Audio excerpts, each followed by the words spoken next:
Hello and welcome to ThePrint. For decades, women have remained grossly underrepresented in medical research.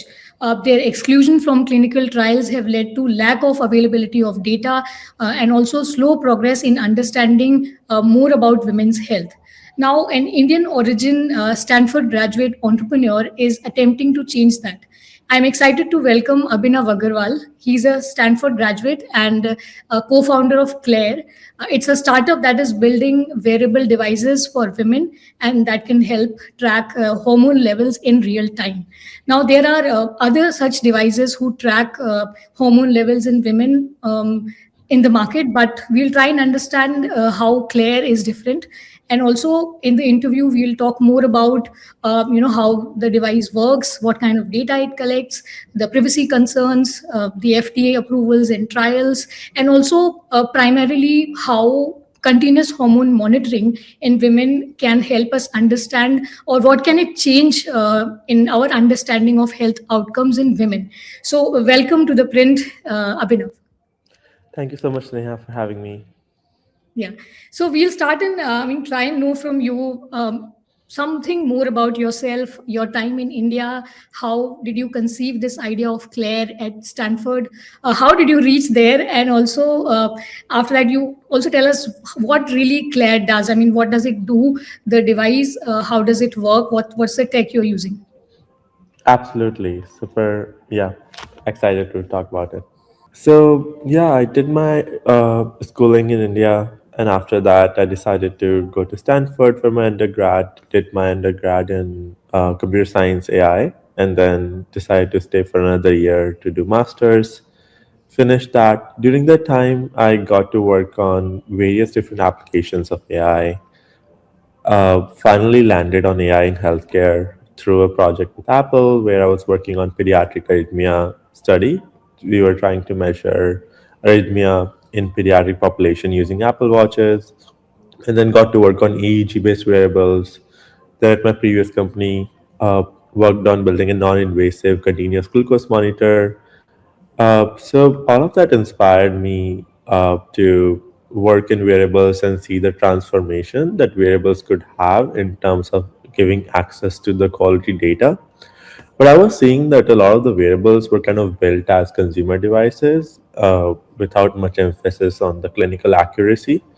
And at the same time, I was seeing that there was this huge gap in the wearable data, like the gender gap, where most of the data was coming from men, and even the data that was coming from women, it was like not coming across, diverse skin tones. It was not coming across diverse body types, which is super important for these wearables to give accurate readings because the variables they get affected by skin tone, it gets affected by skin thickness, it gets affected by body type. For instance, if you're measuring bioimpedance, so you really want to train any models that are running behind these variables on a diverse set of data. But I was seeing that gap, and at the same time, women's health and the perimenopause, menopause, and how these hormones fluctuate in day to day, uh, and the systems that they affect across the women's body are still a big black box.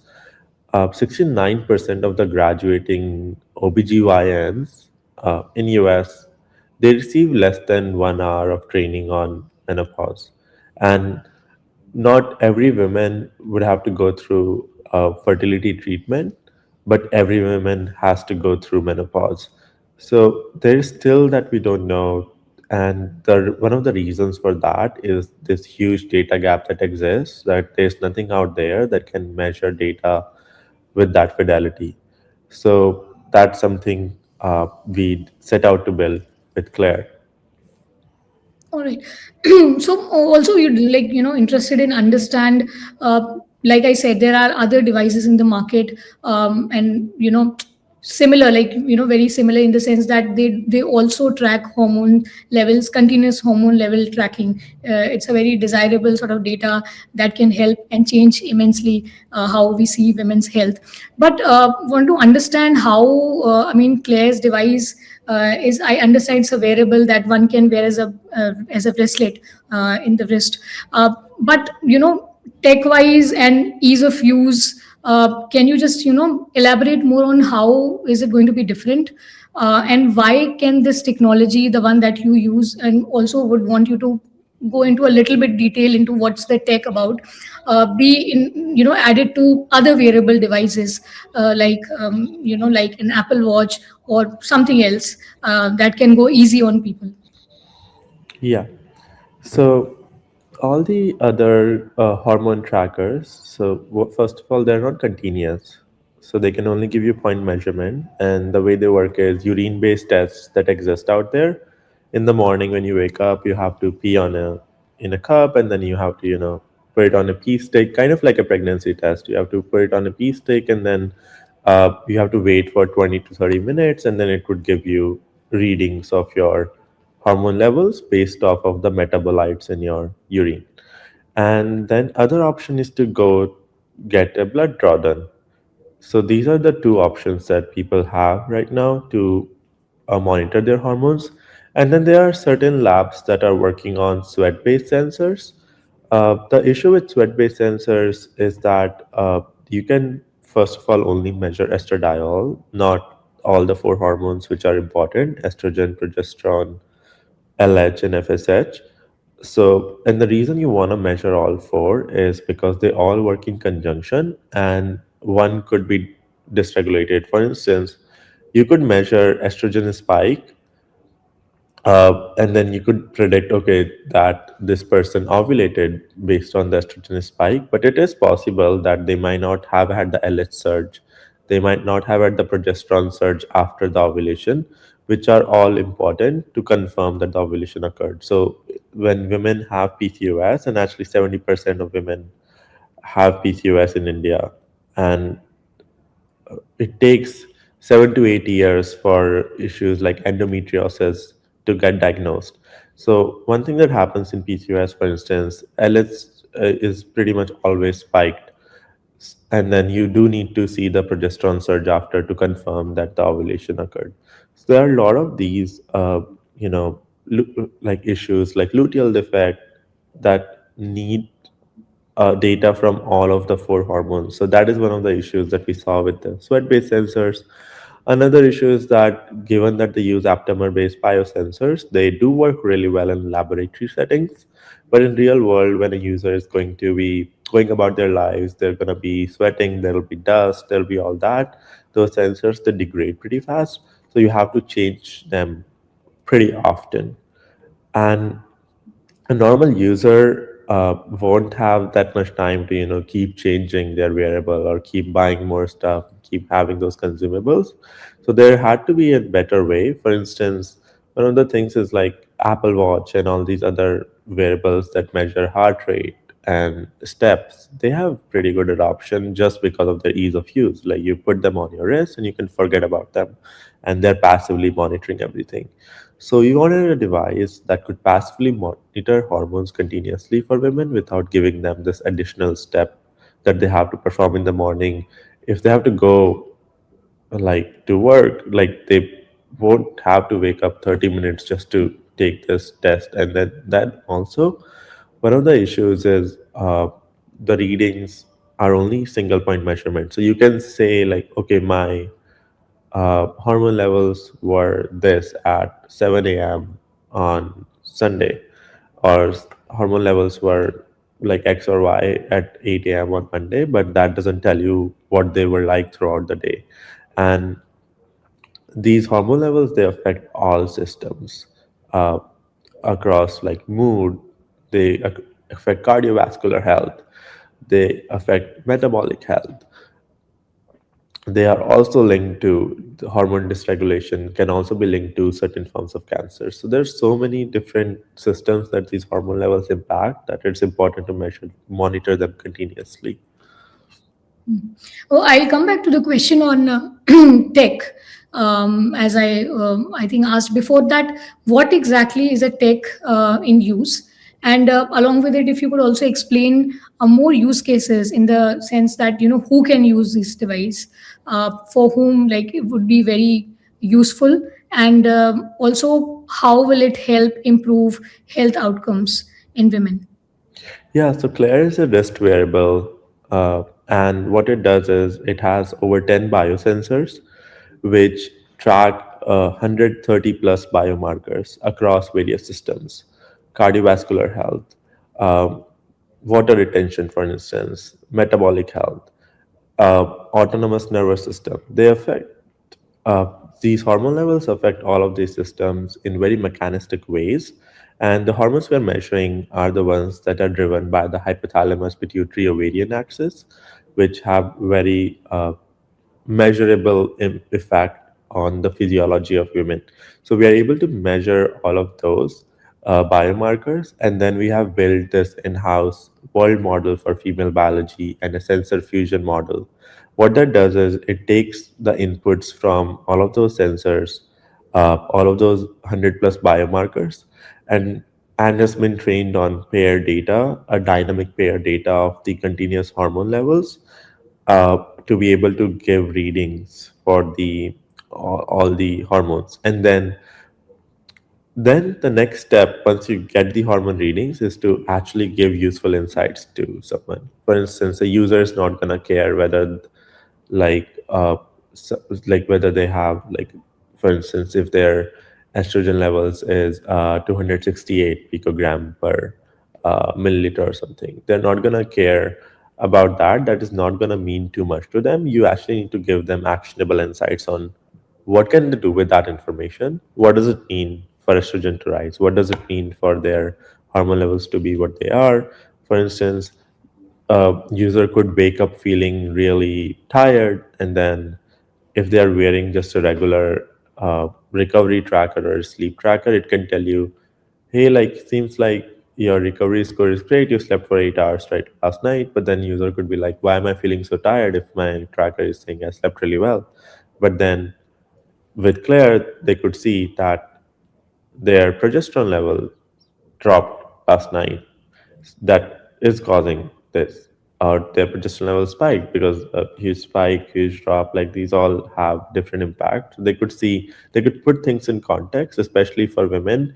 Hormones act as an operating system. They affect all of these systems throughout the body. For instance, an activity tracker would say during the luteal phase, for instance, that their HRV is getting affected, so maybe their fitness is dropping. But and then they could feel like there's something wrong with their training, there's something wrong with their body. But our continuous hormone monitor could put that in context for them. Plus, given that we are using this multimodal biosensor, we are also able to track activity, sleep, and everything else that you would get from another wrist wearable, so they're not losing out on anything. And the way we conceptualize it is from ground up. It's a wearable that's meant for women, so it has that jewelry like aesthetic that they can wear, whether it's for work or whether it's a night out, whatever they are planning to do, it would integrate into their lives, and they can put it on and forget about it. Doesn't really distract them in terms of, like, there's no screen.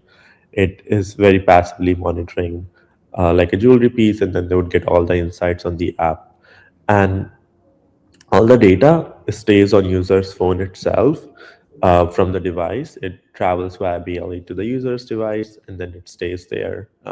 It doesn't get uploaded to our servers, so they can feel safe that their health information and then whatever they share with the app is just on their own device.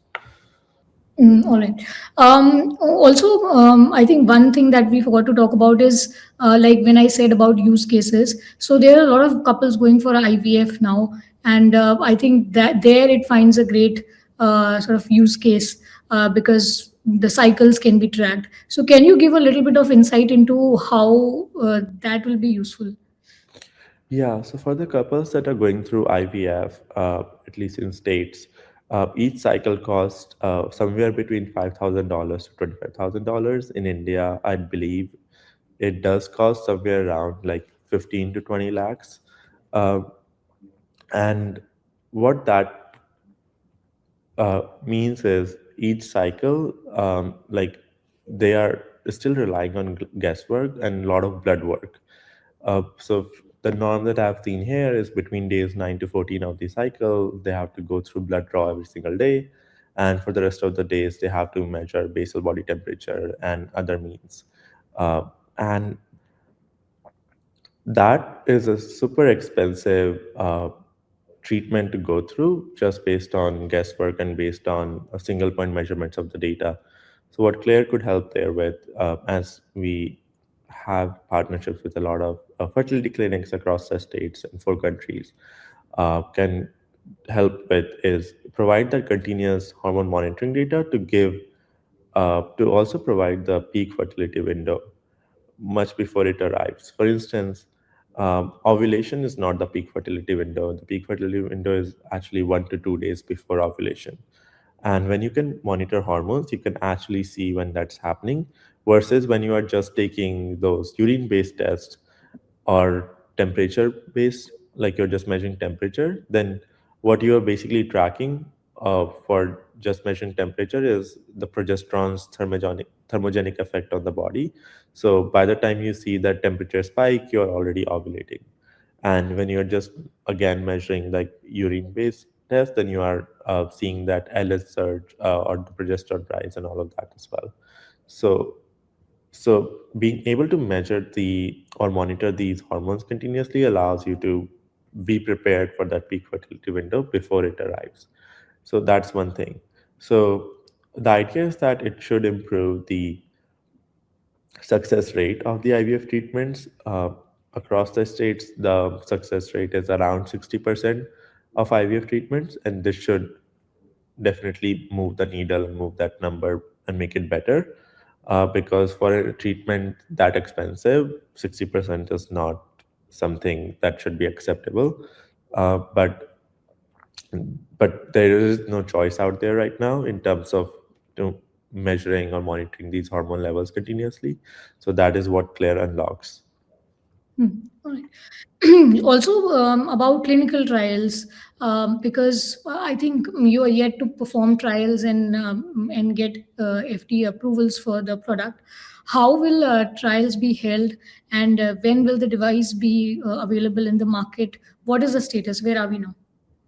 Yeah, so the device is available for pre-order right now, and we are conducting three-phase clinical trial, and the last phase of that is going to be at Stanford Beehive Initiative, and that would be done on 150 women over a 3-month period across different skin tones, across different stages of their life, because hormones don't just affect fertility or perimenopause or menopause, they are actually uh, integrated into women's lives, like since the date they first menstruate till menopause, and even like 6 to 7 years after menopause, like for instance if they're going on hormone replacement therapy or something as well.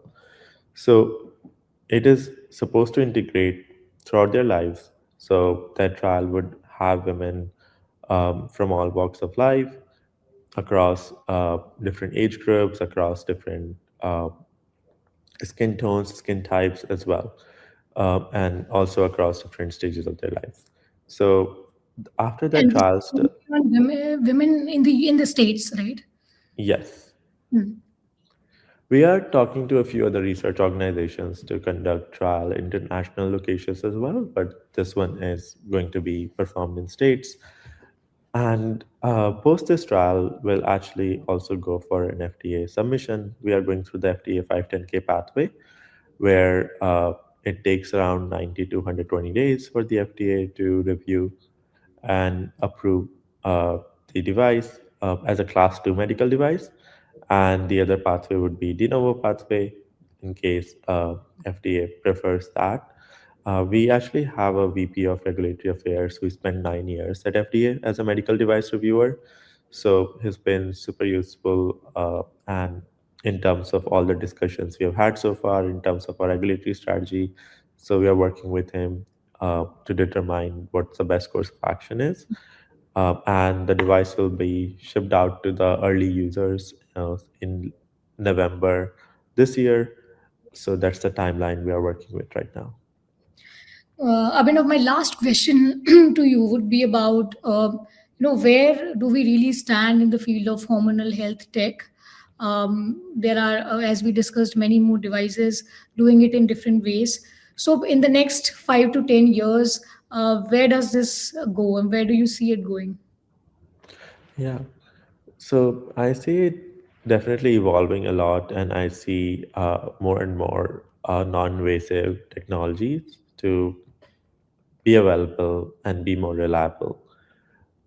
For instance, by the time women hit menopause, their ovaries are already in failure. It's almost like an organ failure going on for 1 year, and then it finally fails. And then you can't accept that. For instance, imagine like someone's kidney were in failure for over a year, or and liver was in failure, or any other organ was in failure for over 1 year. That we wouldn't accept that.